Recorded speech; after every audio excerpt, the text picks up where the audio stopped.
பண்டைய காலத்தில் ஒரு சிறிய கிராமத்தின் அருகே அடர்ந்த காடு இருந்தது.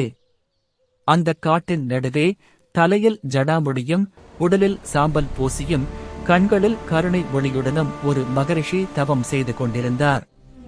அவரே ஜடாமுனீஸ்வரர். அவர் சிவபெருமானின் தீவிர பக்தன். உலக ஆசைகளிலிருந்து விலகி மக்களின் துயரை தீர்ப்பதே தன் வாழ்க்கையின் நோக்கமாகக் கொண்டவர். ஒரு ஆண்டு அந்தப் பகுதியில் கடும் வறட்சி ஏற்பட்டது. 6 குளங்கள் எல்லாம் வற்றின.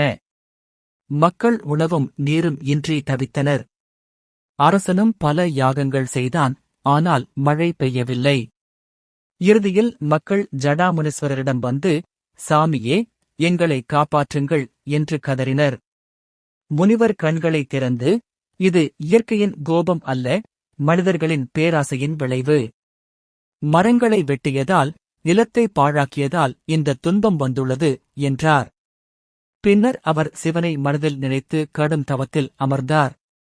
7 நாட்கள் தவம் முடிந்ததும் அவர் தன் ஜடாமுடியை திறந்து பூமியில் அடித்தார். அதிசயமாக அந்த இடத்தில் இருந்து நீர் பெருக்கெடுத்து ஓடியது. வற்றிய குளங்கள் நிரம்பின, நிலங்கள் பசுமை அடைந்தன, மழை பெய்தது. மக்கள் ஆனந்தத்தில் கண்ணீர் விட்டனர். ஆனால் ஜடாமுனீஸ்வரர் அவர்களிடம் ஒரு நிபந்தனை வைத்தார். இனி இயற்கையை தாய் போல காப்பாற்ற வேண்டும். மரம் வெட்டாதீர்கள், நீரை வீணாக்காதீர்கள், உயிர்களை மதியுங்கள் என்றார். அந்த நாளிலிருந்து அந்த இடம் புனித தலமாக மாறியது. மக்கள் ஜடாமுனீஸ்வரரை தெய்வமாக வணங்கத் தொடங்கினர். அவர் கற்றுக் கொடுத்த பாடம் தலைமுறைகள் கடந்தும் நிலைத்தது.